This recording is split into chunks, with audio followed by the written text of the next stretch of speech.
안녕하세요. 평택대학교 신학과의 김동수 교수라고 합니다. 오늘부터 여러분과 12주에 걸쳐서 요한복음에서 말하는 예수님이 어떤 분인지 우리가 공부를 해보도록 하겠습니다. 이것을 하나의 여행으로 비유를 한다면 오늘부터 이제 여행을 떠날 건데 제 역할은 가이드가 아닐까 생각합니다. 요한복음 우리가 연구 여행에 제가 가이드로서의 역할을 최선을 다해서 해보도록 그렇게 하겠습니다.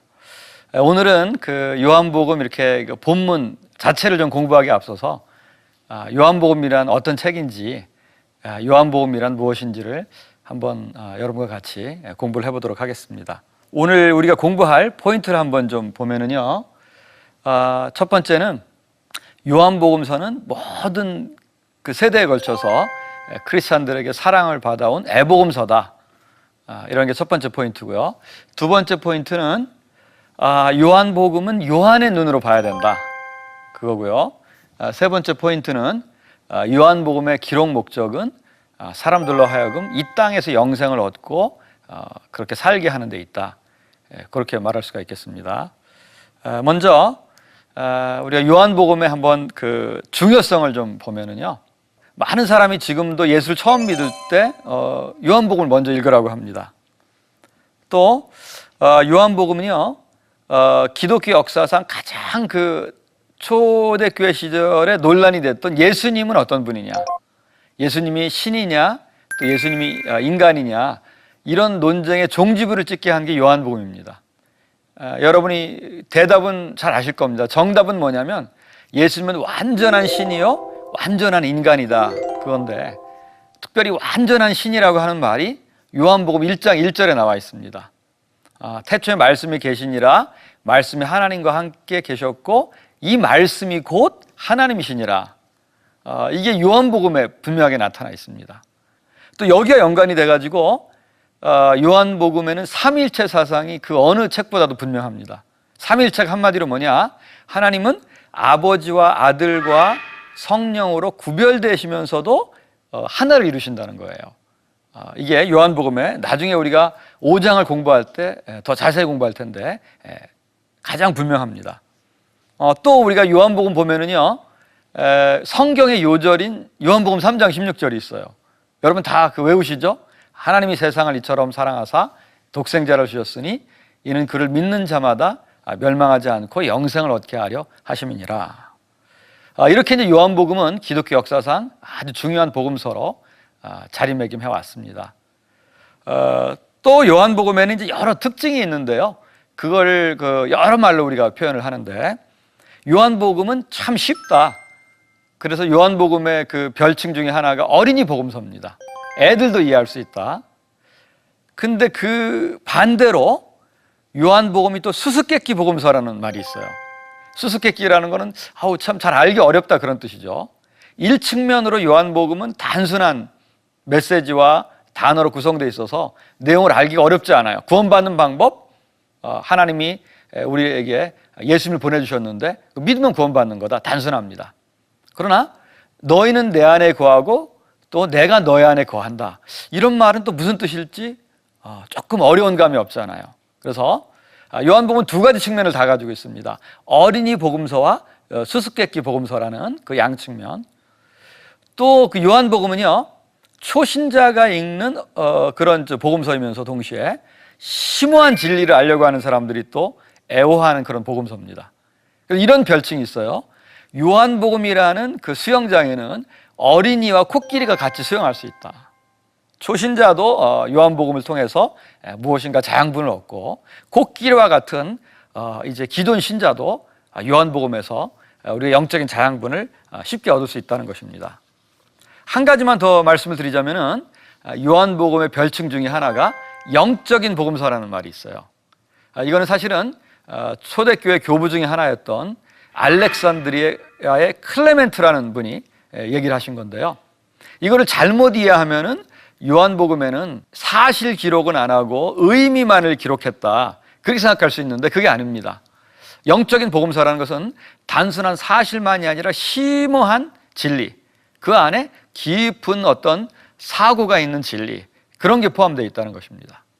이렇게 그 요한복음은 여러 가지 중요성과 특징이 있는데, 이제 요한복음을 우리가 이제 그러면은 어떤 책인지 조금 더 살펴보면은요, 일단 책 제목부터 저희가 보도록 하겠습니다. 우리가 요한복음이다 이렇게 이제 우리가 한국말로 번역을 했는데, 정확히 번역을 하면은 요한에 의한 복음입니다. 요한에 의한.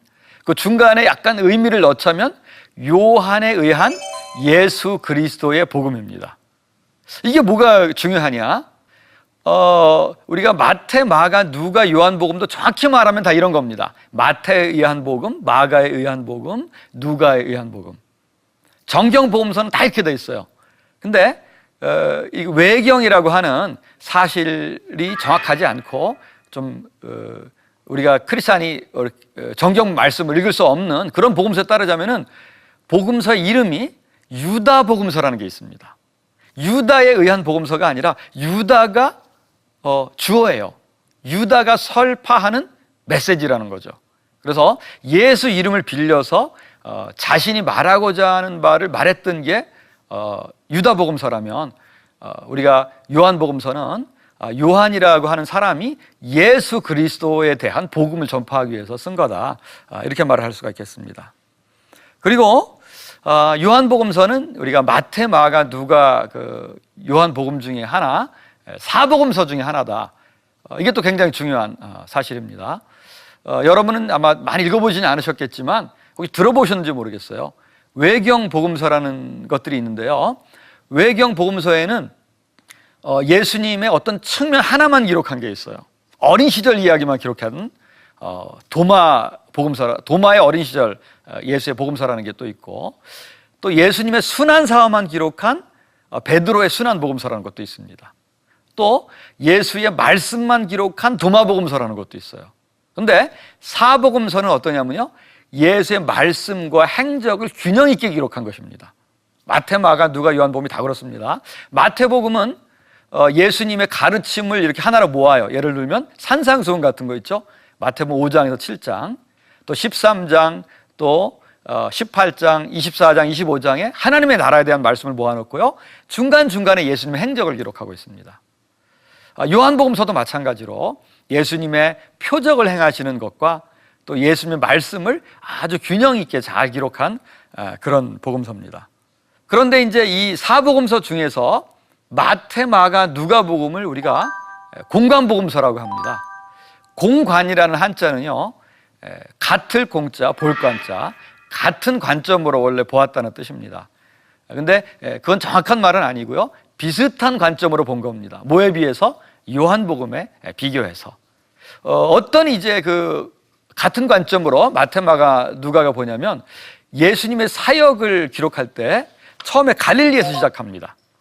그리고 갈릴리 이외의 지역으로 갔다가 예루살렘에서 마치는 것으로 그렇게 기록하고 있습니다. 또 공관복음의 예수님의 말씀의 주제는요, 하나님의 나라입니다. 그리고 그 방식은 비유예요. 이런 똑같은 그런 공통점이 있는데, 요한복음은 사실은 예수님이 갈릴리에서 예루살렘으로 한 번 가시는 게 아니고 예루살렘을 자주 왔다 갔다 하십니다. 또 요한복음의 주제는 하나님의 나라라기보다는 또 영생이에요. 그리고 요한복음의 핵심은 하나님의 나라에 대한 가르침보다도 예수님이 누구냐는 그런 것입니다. 그래서 공관복음과 요한복음은 조금 비교해 볼 때 요한복음의 특색이 있다, 그렇게 말할 수가 있겠습니다. 흥미로운 거는요, 요한복음에는 그렇게 공관복음서에 흔한 하나님의 나라의 비유가 한 편도 나오지 않아요. 또 예수님이 공관복음서는 그렇게 자주 행하셨던 귀신을 쫓아내는 축기 기사도 한 번도 나오지 않습니다. 그래서 요한복음은 나름대로의 그런 독특성을 가지고 있고요, 문체도 독특해요. 문체, 굉장히 요한복음은 단어를 많이 사용하지 않습니다. 단순한 문체, 단순한 문법으로 심오한 진리를 표현하는 그런 특색이 있습니다. 그러면 우리가 이제 요한복음을 어떻게 읽어야 되느냐, 어떻게 우리가 해석해야 되느냐? 요한이라고 하는 사람이 이 복음서를 이제 사람들에게 읽도록 그렇게 쓴 거기 때문에 요한이라는 사람의 관점으로 우리가 이 요한복음을 읽어야 됩니다. 근데 우리가 요한복음을 잘못 읽는 방법 중에 하나는 바울의 관점으로 요한복음을 읽는 거, 혹은 누가의 관점으로 요한복음을 읽는 것입니다. 요한복음을 가장 잘 이해했던 사람이 누군가? 요한입니다. 그래서 우리가 마치 요한이 된 것처럼 요한의 눈으로 우리가 요한복음을 읽어야지 우리가 올바로 읽는 것입니다. 그런데 의외로 우리가 이렇게 잘 되지 않아요. 왜냐하면 그동안에 교회에서는 복음서를 읽을 때 이렇게 막 섞어서 읽는 경향성이 좀 있었어요. 그래서 우리도 알게 모르게 요한복음과 그 다른 복음서의 내용을 섞어서 읽는 경향성이 참 많습니다. 예를 들면은 요한복음 12장에 보면은요, 그 예수님에게 향유를 붓는 여인의 이야기가 나옵니다. 공간복음에도 이게 나와요. 요한복음에는 그 여인의 이름이 나오고 또 그 여인이 그 행한 또 좋은 일과 또 이게 예수님의 십자가를 지는 위해서 미리 이제 그런 준비하는 사건으로 묘사하고 있습니다. 근데 정작 여기에 나오지 않는 것은 옥합을 깨트리는 게 나오지 않아요. 근데 공간복음서에 그게 나오기 때문에 요한복음을 읽을 때 자꾸 옥합을 깨트리는 것으로, 그래서 우리가 옥합을 깨트리는 것처럼 우리도 착한 마음으로 예수님께 헌신하는 마음으로 가야 된다, 이런 설교하는 걸 제가 많이 봤어요. 그거는 공간복음은 그런 뜻입니다. 그러나 요한복음은 포커스가 사실 그 여인의 선행보다도 이 사건이 예수의 그런 죽음을 예비하는 사건이다, 거기에 더 초점이 있어요.